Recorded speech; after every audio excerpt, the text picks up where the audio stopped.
Assalamualaikum warahmatullahi wabarakatuh. Perkenalkan, nama saya Misyani Mayangsari dari Universitas Indra Prasta PGRI. Di sini, saya ingin menjelaskan tentang distribusi fonem vokal dan fonem diftong. Distribusi fonem vokal.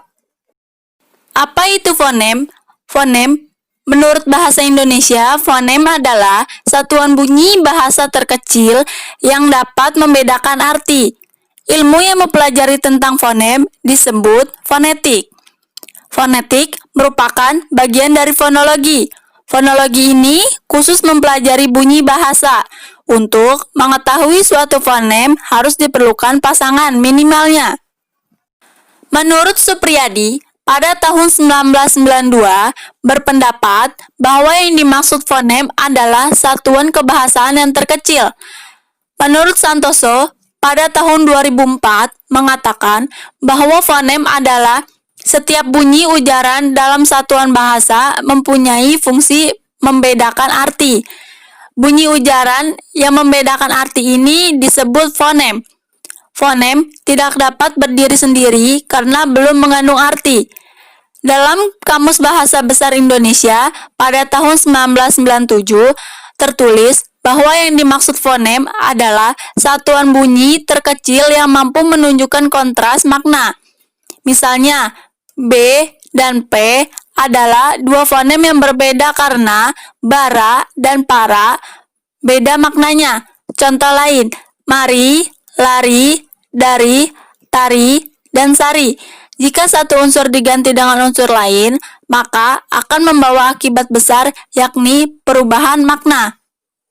Apa itu vokal? Vokal adalah bunyi bahasa yang arus udaranya tidak mengalami rintangan. Huruf vokal merupakan huruf-huruf yang dapat berdiri tunggal dan menghasilkan bunyi sendiri. Vokal atau fonem vokal adalah bunyi bahasa yang pada waktu membentukannya udara keluar dari paru-paru sedikit atau sama sekali tidak mendapatkan halangan. Menurut C.F. Karidalaksana pada tahun 1982.2109, vokal ialah bunyi vokal tunggal yang terbentuk dengan kualitas alat bicara atau lidah, tidak berubah dari awal hingga akhir, artikulasinya dalam sebuah suku kata. Secara praktis, vokal tunggal biasanya hanya disebut dengan istilah vokal atau voka tunggal. Huruf vokal terdiri atas A, I, U, E, dan O. Huruf vokal sering pula disebut huruf hidup. Yang tergolong huruf vokal sedang adalah I, U, E, dan O. Sedangkan yang tergolong vokal rendah adalah vokal A.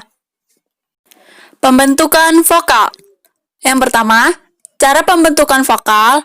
Pembentukan vokal berdasarkan posisi bibir. Yang kedua, pembentukan vokal berdasarkan tinggi rendahnya lidah.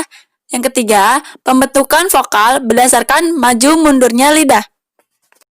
Vokal dapat dibedakan atas 4 jenis, yaitu vokal tertutup, vokal semi tertutup, vokal terbuka, dan vokal semi terbuka. Yang A, vokal tertutup, yaitu vokal yang dibentuk dengan lidah diangkat setinggi mungkin mendekati langit-langit. Vokal tertutup antara lain, yaitu I dan U. Yang B, vokal semi tertutup, yaitu vokal yang dibentuk dengan lidah diangkat dalam ketinggian sepertiga di bawah tertutup, atau 2/3 di atas vokal terbuka. Vokal semi tertutup antara lain, yaitu E dan O. Yang C, vokal semi terbuka, yaitu vokal yang dibentuk dengan lidah diangkat dalam ketinggian sepertiga di atas, terbuka, atau 2/3 di bawah vokal tertutup. Vokal semi terbuka antara lain, yaitu A dan C. Yang D, vokal terbuka, yaitu vokal yang dibentuk dengan lidah dalam posisi serendah mungkin. Vokal terbuka, yaitu A. Vokal yang diucapkan dengan bentuk mulut tidak bundar, dan tidak melebar. A adalah vokal belakang, rendah, netral, terbuka. I adalah vokal depan, tinggi, tidak bundar, tertutup. U adalah vokal belakang, tinggi, bundar, tertutup. E adalah vokal depan, sedang, tidak bundar, semi tertutup. O adalah vokal belakang, sedang, bundar, semi tertutup. Tinggi rendahnya posisi lidah berdasarkan tinggi rendahnya posisi lidah, bunyi-bunyi vokal yang dapat dibedakan. A adalah vokal rendah. I dan U adalah vokal tinggi bawah.